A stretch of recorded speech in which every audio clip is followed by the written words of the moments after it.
శ్రీకాకుళం పట్టణంలో అష్టలక్ష్మి పుష్పయాగం మరియు కోటి దీపోత్సవం కార్యక్రమం విజయవంతంగా జరిగింది.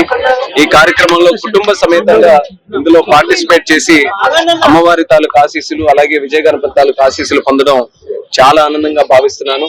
శ్రీకాకుళం జిల్లాలో ఎప్పుడు కూడా పవిత్రమైన ఆధ్యాత్మిక కార్యక్రమాలు చేస్తే ప్రజలు కూడా దానికి ఆశీర్వదిస్తారు, సహకరిస్తారు అనడానికి ఇది ఒక పెద్ద ఉదాహరణ. ఈ యొక్క కార్యక్రమం నిర్వహించాలనంటే అంత సునాయాసం కాదు.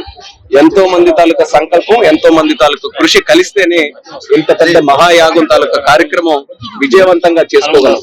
దానికి మరి మా విజయ గణపతి ఆలయం, అలాగే విజయదుర్గ ఆలయం, అలాగే మన అందవరపు ప్రసాద్ గారు, ఇలా చాలా మంది, సంతోష్ బాబు గారు, చాలా మంది పట్టణంలో ఉన్నటువంటి పెద్దలు అందరూ కూడా ఈ యొక్క కార్యక్రమానికి సహాయ సహకారాలు అందించి ప్రజలకి కూడా ఇందులో పాల్గొనే అవకాశం కోటి దీపోత్సవం ద్వారా కల్పించినందుకు వాళ్ళందరికీ కూడా నా హృదయ. విజ్ఞానం, వినోదం, విశ్లేషణ అనే సరికొత్త కాన్సెప్ట్ తో మన ముందుకొచ్చింది వి టాక్ టీవీ.